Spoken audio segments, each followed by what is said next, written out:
तो आज हम लोग ग्रुप थ्योरी में centre of a group and centraliser के रिगार्डिंग क्वेश्चन सॉल्व करने वाले हैं। तो हमने बेसिक कॉन्सेप्ट पहले ही पढ़ लिया है, तो आज हम लोग क्वेश्चन सॉल्व करेंगे। तो पहले क्वेश्चन में हमें बोला गया है let G comma not be a group and A belongs in G. Then यहाँ से हमें प्रूव करना है Z of G that is the centre of the group is a subgroup of C of A the centraliser of A.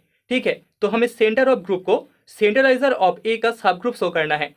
And question के second part में हमें बोला गया है if there exist an element A in G such that C of A equals to Z of G. अगर centraliser of A equals to centre of group हो जाता है देन हमको प्रूव करना है G comma not is a commutative group. तो यहाँ पर जो जी कॉमा नॉट ग्रुप है वो एक एबिलियन ग्रुप या फिर एक कॉम्यूटेटिव ग्रुप होगा, ये हमें शो करना है।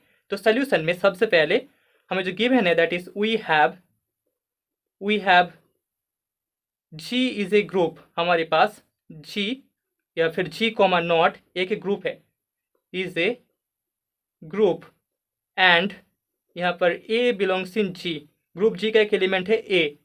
Then centre of group Z of G and centraliser of element A C and C of A both are subgroups of G। दोनों के दोनों ग्रुप जी के सब ग्रुप्स होंगे। इसको हमने पहले ही प्रूव किया है, subgroup of the group G. Okay, तो यहाँ पर centre of group and centraliser of A दोनों ग्रुप जी के सब ग्रुप्स है। देयरफॉर हम बोल सकते हैं Z of G and centraliser of A both are groups. अगर दोनों सब ग्रुप्स है तो दोनों ग्रुप भी होंगे ग्रुप। ओके, नाउ लेट हम मान लेते हैं G belongs in Z of G. Therefore यहाँ पर G X equals to X G hold करेगा for all X belongs in G. By the definition of centre of group हम बोल सकते हैं यहाँ पर G X equals to X G hold करेगा, that is the commutative property hold करेगा for X belongs in group G. This imply हमें मिल जाएगा G A equals to A G. This imply हम बोल सकते हैं जी बिलोंग्स इन सी ए। ठीक है, सेंट्रलाइजर ऑफ एलिमेंट ए में हमें जो एलिमेंट जी है वो भी मिल जाएगा। ठीक है, देयरफॉर यहाँ पर जेड ऑफ जी जो सेंटर ऑफ ग्रुप है वो एक सबसेट होगा C of A, centraliser of element A का। तो यहाँ पर हम देख सकते हैं centre of group and centraliser of element A दोनों ही सब ग्रुप है ग्रुप जी का। एंड यहाँ पर जो सेंटर ऑफ ग्रुप है वो सेंट्रलाइजर ऑफ ए में कंटेन कर रहा है। सो हेंस यहाँ से हमें मिल जाएगा Z of G centre of group is a subgroup of C of A, centraliser of element A, that is the result. तो अभी सेकेंड पार्ट में यहाँ पर इस ग्रुप को हमें कम्यूटेटिव ग्रुप शो करना होगा, जहाँ पर हमें गिवन है given that there exist element A belongs in G with, जहाँ पर centraliser of element A equals to हमारे पास centre of group Z of G है। Okay, so here first of all A belongs in centraliser of A. Centraliser of A में element ए belong करेगा, हमने पहले ही दिखाया था। सेंट्रलाइजर ऑफ ए में हमेशा आइडेंटिटी एलिमेंट ई एंड ए खुद बिलोंग करता है। ठीक है, सो फ्रॉम दिस हम बोल सकते हैं this imply A belongs in C of A equals to Z of G. This imply A belongs in Z of G, centre of group में भी एलिमेंट ए होगा। दिस इम्प्लाई हम बोल सकते हैं A not X equals to X not A for all X belongs in G hold करेगा। ठीक है, सो दिस इम्प्लाई यहाँ पर centraliser of A equals to हमें ग्रुप जी मिल जाएगा। ठीक है, सो देयरफॉर यहाँ पर centraliser of A is equals to centre of group Z of G and centraliser of A is equals to group G. So this imply दोनों को combine करके हमें मिल जाएगा Z of G centre of group is equals to G. Okay, so therefore हम बोल सकते हैं यहाँ पर जो जी है वो एक एबिलियन ग्रुप होगा। जी इज एन एबिलियन ग्रुप, क्योंकि हमें पता है सेंटर ऑफ ग्रुप एक एबिलियन ग्रुप होता है। ठीक है, सेंटर ऑफ ग्रुप में जो एलिमेंट्स होता है Z of G equals to हमें एक्स मिल जाता है, सच दैट जहाँ पर X not A equals to A not X hold करता है, ठीक है, मतलब कि कॉम्यूटेटिव प्रॉपर्टी होल्ड करता है। तो यहाँ पर अगर Z of G equals to G होगा तो हम बोल सकते हैं जो ग्रुप जी है वो भी एक एबिलियन ग्रुप होगा या फिर एक कॉम्यूटेटिव ग्रुप होगा। That is the result. अभी हम लोग एक थ्योरम का प्रूव करेंगे। थ्योरम में हमें बोला गया है let G comma not be a group and H be a non empty finite subset of G comma not. Then यहाँ से हमें प्रूव करना है H comma naught is a subgroup of G comma naught if and only if A belongs in H and B belongs in H imply करता है A not B belongs in H, ठीक है। तो H comma naught subgroup of G comma naught if and only if अगर closure property यहाँ पर H पर hold कर जाए, ठीक है। सो प्रूव में सबसे पहले हमें जो गिवन है that is we have G comma naught is a group, हमारे पास G comma naught एक ग्रुप है एंड H उसका एक नॉन एम्प्टी सबसेट है। H is a non empty finite subset of the group G comma not, ठीक है। Now let हम पहले मान लेते हैं H comma not subgroup है G कॉमा नॉट का।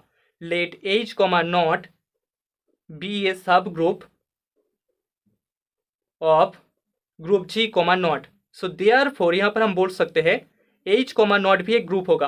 H comma not is a group and therefore यहाँ पर A belongs in H, B belongs in H imply करेगा A not B belongs in H, क्योंकि H comma naught एक group है तो group के जो चार प्रॉपर्टीज है वो होल्ड करेगा एंड उसमें से एक प्रॉपर्टी है क्लोजर प्रॉपर्टी। तो यहाँ पर क्लोजर प्रॉपर्टी हमें बोलता है A belongs in H, B belongs in H के लिए A नॉट B भी H में बिलोंग कर जाएगा। So that is by closure property, ठीक है। तो ये है प्रूफ का फर्स्ट पार्ट। अभी कॉन्वर्सली लेट हम मान लेते हैं A belongs in H and B belongs in H imply करता है A not B belongs in H and यहाँ से हमें शो करना होगा H comma naught G comma not का एक सब ग्रुप है, ठीक है। So let small h belongs in set H and therefore यहाँ पर h square h cube h to the power 4 and so on, ये सभी के सभी h का एलिमेंट हो जाएगा, ठीक है। सिंस हमें पता है h is a finite set, क्योंकि h एक फाइनाइट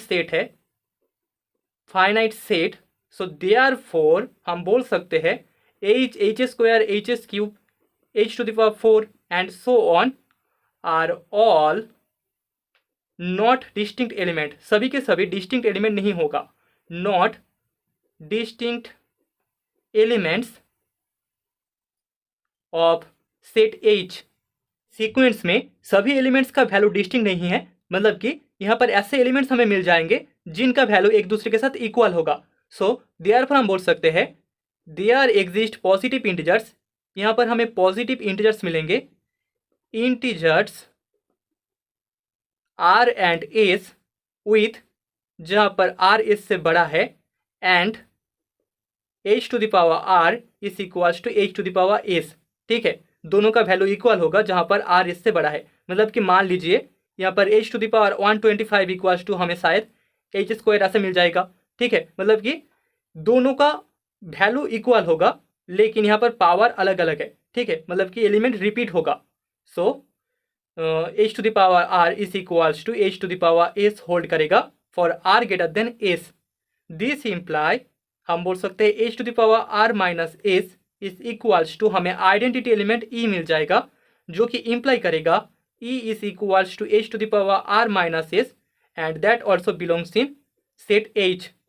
हियर हम बोल सकते हैं R एंड S दोनों नेचुरल नंबर होगा विथ, जहाँ पर R इससे बड़ा है, सो देयरफॉर यहाँ पर R minus S greater than 0 होगा and this imply R minus S का वैल्यू हमेशा ग्रेटर देन इक्वल्स टू 1 होगा, ठीक है। So identity element E equals to H to the power R minus S belongs in H हमें मिल जाएगा।